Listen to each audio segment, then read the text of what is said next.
Bonjour à toutes et à tous et bienvenue sur une nouvelle vidéo. Aujourd'hui nous allons parler d'un sujet un peu particulier comme vous l'avez compris au titre de la vidéo. Et si je vous disais qu'un homme seul, architecte autodidacte au 19e siècle, fut capable d'édifier un palais idéal, est-ce que vous me croiriez? Vous penseriez peut-être que cet homme était un fou, comme beaucoup de ses contemporains. Eh bien non, nous allons nous intéresser au facteur cheval, un homme qui seul a réussi à construire le palais de ses rêves en 33 ans et qui aura pu inspirer de grands artistes représentant de plusieurs mouvements primordiaux du 20e siècle, comme Pablo Picasso ou Max Ernst. Donc restez bien jusqu'au bout de la vidéo, car avant de vous raconter son histoire, nous allons vous montrer son œuvre fascinante, qu'elle plaise ou qu'elle rébute, elle ne vous laissera pas indifférent. Et c'est grâce au guide des lieux qu'on va pouvoir étudier un petit peu la façade nord. C'est par là que le facteur cheval a terminé son monument, on commence un peu par la fin, et là il est au sommet de son art, puisqu'on va avoir des modelages qui sont d'une grande richesse, et on a surtout une façade un petit peu foisonnante à la Gaudi, avec des serpents, caïmans, biches, grenouilles, pélicans, phénix, minotaures, et autres figures étranges, beaucoup de côtés répétitifs, qui vont se mélanger avec, par exemple, l'œil d'Adam et d'Ève, qui va parler aussi d'enfer, de paradis, de vie, et bien sûr de la mort. On est vraiment sur un édifice philosophique, et d'ailleurs elle dit d'un songe, j'ai sorti la reine du monde.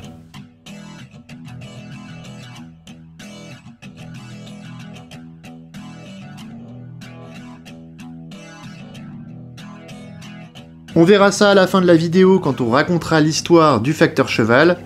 Mais avec son travail, eh bien, il était amené à distribuer des cartes postales venant du monde entier, ce qui l'a énormément inspiré pour cette façade ouest, qui s'inscrit effectivement dans une vision du monde universaliste, puisque ici, eh bien, il essaye de faire cohabiter les styles de toutes les cultures, de toutes les religions. On a une mosquée arabe, un temple hindou, un chalet suisse, la Maison Blanche, une maison carrée d'Alger, et même le château du Moyen-Âge. Tout ça va être structuré par des colonnes, et dessus, eh bien, il écrit son nom.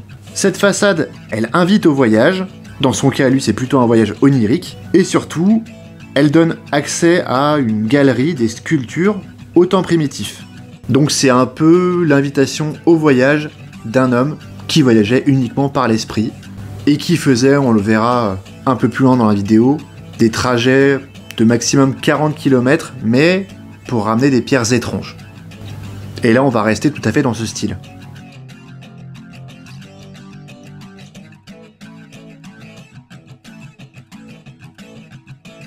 Si l'on devait remettre les choses dans leur ordre, eh bien la façade sud, c'est le second côté qu'il a construit. Cette façade, eh bien, elle est constituée principalement d'un musée antédiluvien, où il range des pierres, et surtout les pierres qui lui tiennent à cœur. Et là, on va voir par exemple un arbre minéral, qui est vraiment remarquable, et qui est habité par des oiseaux assez bizarres, assez étranges, et beaucoup de petits animaux. Donc là on est vraiment sur la partie sentimentale, onirique et étrange de ce monument. Donc je vous laisse apprécier les détails et je vous laisse admirer cette œuvre en musique avant d'attaquer la dernière façade qui est la façade Est et qui est pour moi la plus belle.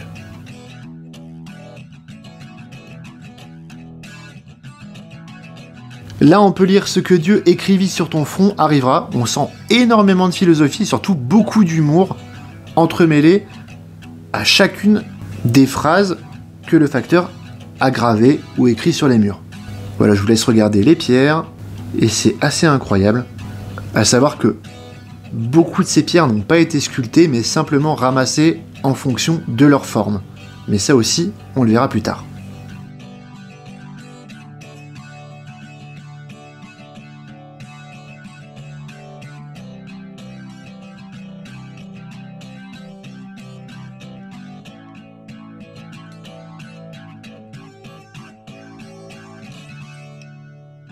Avant toute chose, il faut savoir que c'est par là que le facteur cheval a démarré la construction de son palais, et c'est la partie qui lui a pris le plus de temps. Il a commencé directement par le centre, et ça on le verra un tout petit peu plus loin, par la source de vie sur laquelle veillent un lion et un chien. Ensuite, il a continué par la droite, et là, il construit dans l'ordre la grotte de Saint-Amédée, Socrate, le temple égyptien, des architectures du monde et un tombeau à double dalle où il imagine être enterré. Pour des raisons de salubrité publique, eh bien sa demande a été refusée. A savoir également que pour équilibrer sa façade, il a bâti à l'autre extrémité le temple hindou, où s'entremêlent les étranges animaux, et puis il a fait aussi une niche pour sa fidèle brouette, mais ça on en parlera à la fin. Il a aussi construit les 3 géants, César, Archimède et Vercingétorix, et au sommet il réalise la tour de Barbarie, luxuriante et exotique. Comme je le disais au début de cette partie, il a mis 20 ans pour construire totalement cette façade, ce qui fait qu'elle est baroque en style, et foisonnante. Moi, elle me rappelle énormément Dali. Vous voyez, les détails sont absolument incroyables, qu'on aime ou qu'on n'aime pas. Et je rappelle qu'il s'agit d'un homme seul, autodidacte, qui a créé une telle œuvre simplement avec son imagination, ses rêves et sa passion. Je vous laisse donc admirer les derniers détails de l'extérieur. On retrouve le dragon,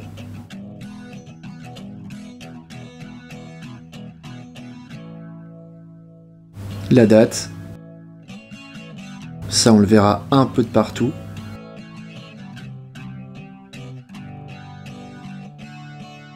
Détail de la façade nord, le cochon, Socrate,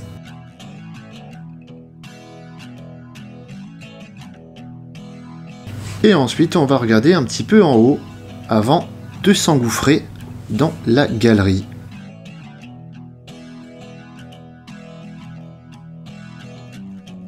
Et avant de raconter l'histoire du facteur cheval, vous verrez un peu plus loin des images avec un musée où il y aura des dates et des anecdotes. D'ailleurs, vous pouvez faire pause hein, s'il y a des détails qui vous intéressent particulièrement. Eh bien, on va parler de la terrasse et de la galerie. 2 choses que vous allez voir un peu plus loin dans la vidéo, mais on va en parler maintenant pour pouvoir avancer dans l'histoire.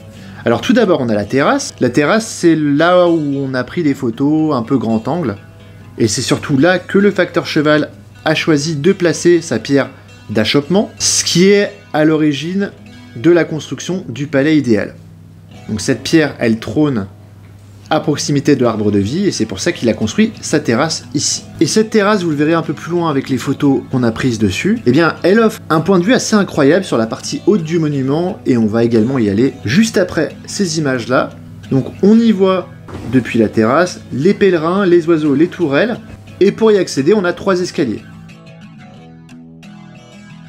Et je vous montre ici le haut de l'édifice, mais on va parler de la galerie que vous verrez un tout petit peu plus tard, qui est l'entrée d'un palais imaginaire, et on y voit des coquillages pour orner le tout. On y voit aussi des lustres, qui sont assez magnifiques.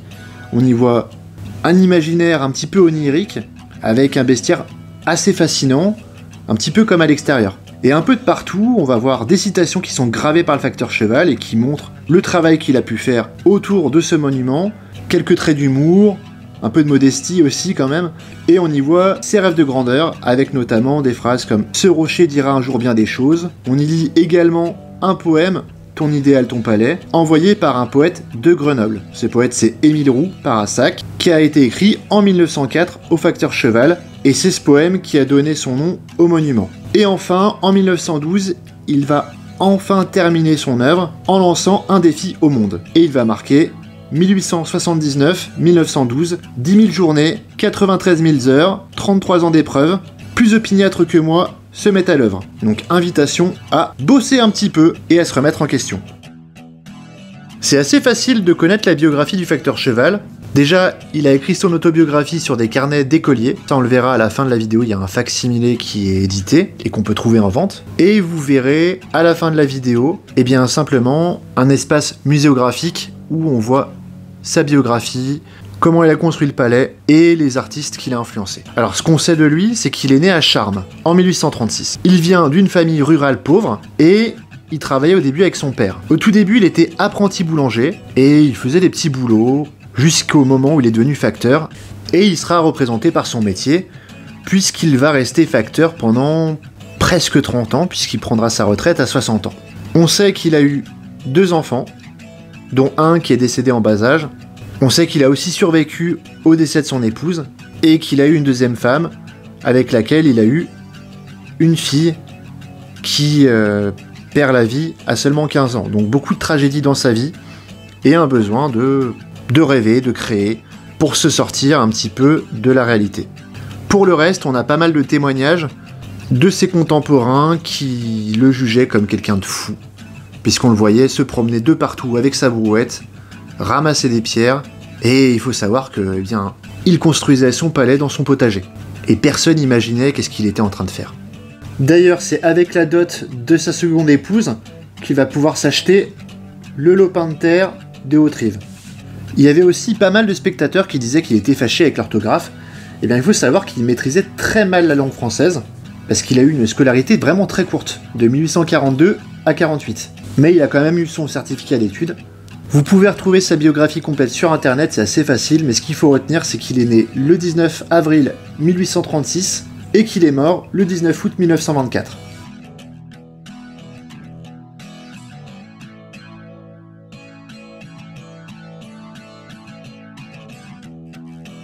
Et là, on va pouvoir se poser plusieurs questions. Mais avant ça, vous allez voir à présent l'espace muséographique. Donc si vous avez besoin de faire pause pour vérifier une information, faites-le. La question qu'on va se poser maintenant, c'est comment quelqu'un qui n'a pas fait d'études en architecture a pu construire un tel monument seul, sans connaissance. Eh bien, ça pose pas mal de questions, et ça peut apprendre aussi beaucoup de choses sur l'humilité et sur la persévérance de l'être humain. Donc, pour répondre à la question, eh bien, déjà, on va essayer de comprendre comment est-ce que le facteur cheval a pu imaginer quelque chose de semblable. Eh bien, il faisait des tournées piétonnes de plus de 40 km par jour. Donc, au fil de ces tournées, il a tout le temps pour rêver. À ce moment-là, il va faire des dessins, il va acquérir des matériaux, ce qu'on disait tout à l'heure avec sa brouette, et il va apprendre des techniques de construction. Des fois, il lira des magazines. Et ça va être source d'inspiration. On a quelques photos de lui avec son œuvre, c'est assez rare, mais globalement, presque tout ce qu'il a fait, eh ben, ça vient de son imagination, de sa tête, de ses rêves. Et la légende raconte que, petit, il a rêvé de ce palais idéal, et il a rêvé de le construire. C'est bien plus tard, lors d'une de ses longues marches, qu'il buta sur une pierre étrange, et qu'il eut l'idée, et surtout qu'il mit en application la construction de son œuvre. Vous l'avez compris, ce palais idéal, c'est énormément de travail. Et après le travail, souvent, eh bien, il y a de la curiosité qui arrive. Et avec cette curiosité, eh bien, le travail est reconnu. C'est en 1905 que les premiers visiteurs arrivent au palais idéal, et vous l'avez peut-être remarqué, avec les dates de vie du facteur cheval, ce dernier était encore vivant. D'ailleurs, eh bien, c'est lui qui leur fait visiter sa construction. Dans les années 1930, juste après son décès, eh bien là, c'est les artistes qui commencent à découvrir son œuvre. Et son œuvre, elle est tellement unique, et elle est tellement diversifiée, poésie, sculpture, architecture, peinture, que beaucoup d'artistes s'y reconnaissent, et reconnaissent surtout son travail comme de l'art total. Et vous l'avez compris, comme je vous l'ai dit tout à l'heure, à propos du surréalisme et du cubisme, que le facteur cheval, eh bien, il va influencer énormément d'artistes. On va pas tous les citer parce qu'il y en a trop, et d'ailleurs beaucoup de ces artistes vont lui rendre hommage. On aura André Breton, Max Ernst, Pablo Picasso, Gaston Bachelard le philosophe, Willy Ronis, Bernard Buffet, et on a donc énormément de photographes, énormément de peintres, énormément de sculpteurs qui lui rendent hommage. Voici un petit panel d'œuvres à son sujet, et enfin, vous verrez un petit film qui lui est consacré dans l'espace muséographique. Donc je vous invite vraiment à visiter en vrai cette œuvre incroyable de l'architecture de la fin du 19e siècle et du début du 20e siècle.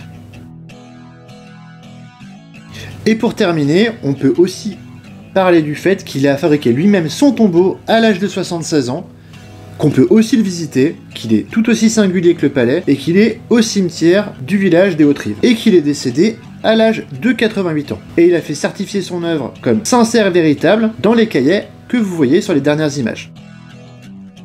Vous l'avez compris, cette vidéo est à présent terminée, donc si elle vous a plu, n'hésitez pas à liker, partager et surtout vous abonner si ce n'est pas déjà fait. Et pour clôturer cette vidéo, je vous demanderai, pour ceux qui sont restés jusqu'au bout, de me dire quelle est la face du palais que vous préférez. Je vous remercie pour le visionnage et je vous dis à bientôt pour de nouvelles aventures. Merci encore.